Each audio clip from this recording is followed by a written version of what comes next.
Hello दोस्तों, हमारे channel the haunted TV में आपका स्वागत है। और आप आए हैं डरावनी कहानियों की दुनिया में। दोस्तों, आज मैं आपके लिए खौफनाक और सस्पेंस से भरी हुई कहानी लेकर आया हूँ। कहानी शुरू करने से पहले आप सभी से एक छोटी सी रिक्वेस्ट है।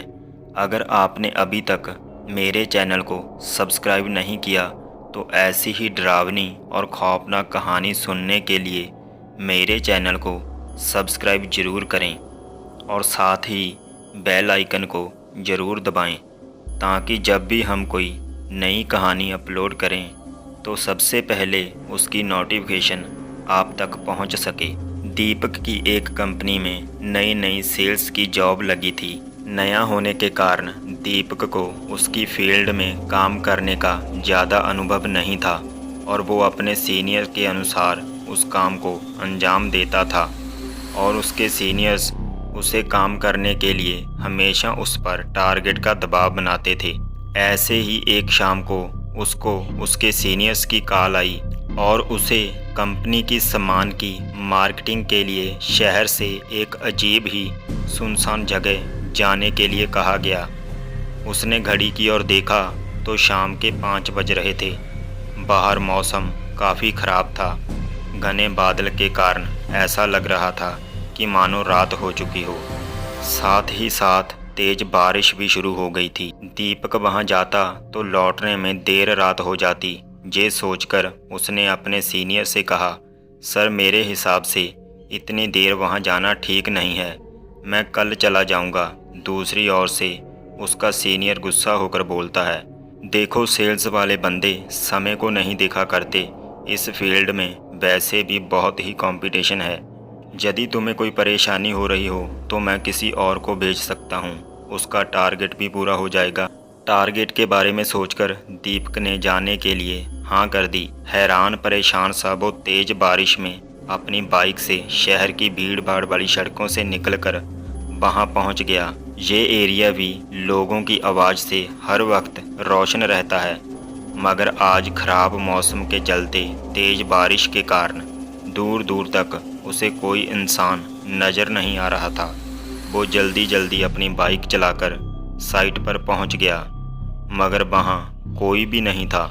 जिस मैनेजर से उसे मिलना था वो आज खराब मौसम के कारण जल्दी अपना काम खत्म कर अपने घर निकल गया था। दीपक खुद पर गुस्सा करने लगा कि वो जहां कॉल कर कर क्यों नहीं आया। उस वक्त रात के 10 बज चुके थे। बाहर अभी भी तेज बारिश हो रही थी। दीपक खुद से बात करते हुए, यार ऐसी बारिश में तो बाइक चलाना भी मुश्किल होगा, मगर जहां रुका भी तो नहीं जा सकता। यार ये प्राइवेट नौकरी जो भी करवाए वो कम है। खुद से बात करते हुए धीरे धीरे बाइक चलाने लगा। बारिश के कारण उसे आगे कुछ दिखाई नहीं दे रहा था। उसे आगे बाइक चलाने में तकलीफ़ हो रही थी। वो अभी कुछ दूर ही चला था कि उसकी गाड़ी खराब हो गई। वो अपनी गाड़ी को ठीक करने की कोशिश करने लगा, मगर नाकामी उसके हाथ लगी। वो परेशान होकर मदद की तलाश करने लगा। दूर दूर तक कोई भी नज़र नहीं आ रहा था। वो अपनी साइट से भी इतना दूर आ चुका था कि पैदल वापस जाना मुश्किल था। तभी थोड़ी देर में ही सामने से एक कार आती हुई नजर आई। दीपक के चेहरे पर आई हुई परेशानी कुछ हद तक ख़त्म हो चुकी थी। अब उसे विश्वास हो गया था कि उसे मदद मिल जाएगी। उसने तुरंत अपनी बाइक सड़क के किनारे लगा दी और कार को रोकने के लिए इशारा करने लगा, मगर वो कार उसे देखकर नहीं रुकी। तो दीपक के चेहरे पर निराशा आ गई और फिर कोई साधन तलाश करने लगा। अगले ही पल वो कार रिवर्स में आकर उसके पास खड़ी हो गई। उससे हैरानी हुई कि जो कार अभी बिना रुके चली गई थी अचानक से पीछे क्यों आई। जैसे ही कार उसके पास आकर रुकी, सड़क के किनारे के लैंपों की हल्की रोशनी में उसने देखा कि कार की हालत बहुत ख़राब हो चुकी थी। जगह जगह से उसके पतरे उतरे हुए थे, मानो किसी हादसे का शिकार हो गया हो। उसे इस कार को देखकर अजीब सा फील हो रहा था, मगर अचानक ही वो उसे देखकर सम्मोहित सा हो गया था। तभी कार ड्राइवर की आवाज़ उसके कानों में पड़ी, हाँ भाई, कहाँ जाना है, कोई मदद चाहिए क्या? ड्राइवर की आवाज़ सुन दीपक का सम्मोहन टूट गया। वो धीरे धीरे ड्राइवर की ओर बढ़ा। अंधेरे में चेहरा भी भयानक लग रहा था, काला चेहरा, और वो कंबल में खुद को लपेटे हुआ था। उसे देखकर कुछ पल के लिए दीपक डर गया था। उसके शरीर में ठंड के कारण कपकपी सी होने लगी थी और अजीब सी गंध उसकी नाक में आने लगी। जब कोई जवाब नहीं दिया तो ड्राइवर दोबारा बोला, भाई कहीं चलना है, बता दीजिए। उसकी बात सुनकर दीपक को होश आया और वो बोला, मैं किसी काम से शहर में आया था। लौटते समय मेरी बाइक खराब हो गई, मुझे थोड़ी दूर के लिए लिफ्ट दे दो। ड्राइवर, भाई हम तो जहाँ पर मदद करने के लिए ही हैं, आगे तो जगह नहीं है, पीछे बैठ जाओ। ये कहकर ड्राइवर अजीब तरीके से हंसने लगा। अंधेरे वीरान में दीपक को इस तरह की हंसी बहुत अजीब लगी, मगर उसे मदद की बहुत ज़रूरत थी, इसलिए उसके कहने पर दीपक पीछे की सीट पर बैठ गया। बैठकर उसने देखा कि वहाँ पर एक बुजुर्ग आदमी और उसके साथ एक छोटा बच्चा और एक महिला घूंघट ओढ़कर बैठी हुई थी। दीपक उनके पास बैठ गया और जैसे ही कार चलने लगी, पीछे बैठे वो बुजुर्ग आदमी, वो बच्चा और वो महिला दीपक की ओर अजीब सी निगाहों से देखने लगे। उनकी सफ़ेद आंखें दीपक के मन में भय पैदा कर रही थी। जब से वो कार के पास आया था, तब से अजीब सी गंध उसकी नाक में प्रवेश कर रही थी। उसे समझ नहीं आ रहा था कि ये गंध किस चीज़ की है। दीपक अपनी नाक पर रुमाल रखकर चुपचाप बैठा रहा। तभी वो बुजुर्ग धीरे धीरे उसकी तरफ होने लगा। जैसे वो पास आ रहा था, वो बदबू बढ़ती जा रही थी और साथ में ही ठंड भी। दीपक ने गौर से देखा तो बुजुर्ग व्यक्ति का चेहरा भी बिल्कुल सफ़ेद था।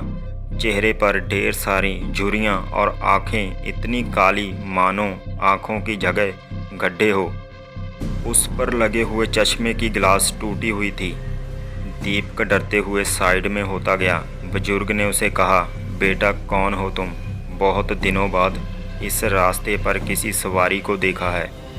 बुजुर्ग के ऐसा बोलते ही उसके साथ के सब दीपक की ओर घूर घूर कर देखने लगे।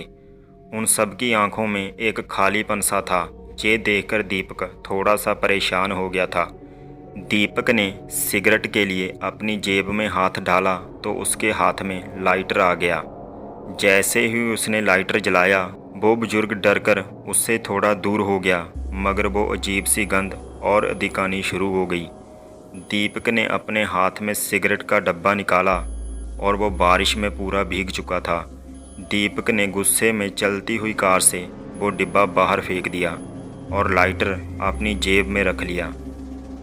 जैसे ही उसने लाइटर को वापस अपनी जेब में रखा तो बुजुर्ग उसके और करीब आ गया और बोला, क्या हुआ बाबूजी, इस तरह परेशान क्यों हो रहे हो?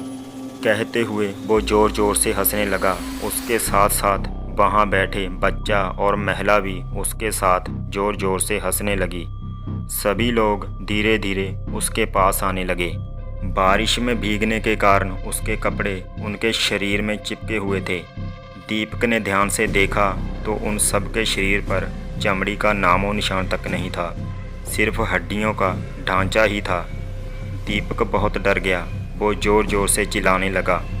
दीपक को चीखते देख वो कार ड्राइवर और ज़ोर से कार चलाने लगा और महिला घूंघट में थी। उसका घूंघट अपने आप हट गया। उसका चेहरा बहुत ही डरावना था। जगह जगह जले हुए चेहरे पर मांस लटक रहा था। देखते ही देखते वो लोग खुद ब खुद जलने लगे। जे अचानक से जलते हुए लोग और वो गंध और तेज़ होने लगी। जे अचानक से जलते हुए लोग और वो गंध और तेज़ होने पर दीपक को समझ आ चुका था कि वो गंध किस चीज़ की है। वो गंध इंसानों को जलाने पर शमशान में आती हुई वो गंध थी। दीपक का डर के कारण बुरा हाल हो गया था। सारी जलती हुई लाशें दीपक के पास ही खड़ी थी। सभी लाशें दीपक से चिपट गई थी और अब दीपक का शरीर भी जलने लगा था। अगली सुबह मौसम बिल्कुल साफ हो गया था। सड़क पर लोगों का आना जाना भी शुरू हो गया था। दीपक का जला हुआ शरीर उसकी बाइक के पास मिला। कार में बैठे हुए लोग उसकी लाश को देख रहे थे। लाश के आसपास खड़े लोग बोल रहे थे कि लगता है सालों पुराना कार जलने वाला हादसा कल रात दोबारा हो गया। तो दोस्तों, कैसी लगी आपको मेरी ये कहानी, कमेंट करके ज़रूर बताएं। और अगर अभी तक आपने हमारे YouTube channel the haunted TV को सब्सक्राइब नहीं किया तो अभी हमारे चैनल को सब्सक्राइब करें, ताकि मैं आगे भी आपके लिए ऐसी ही कहानी लेकर आता रहूं।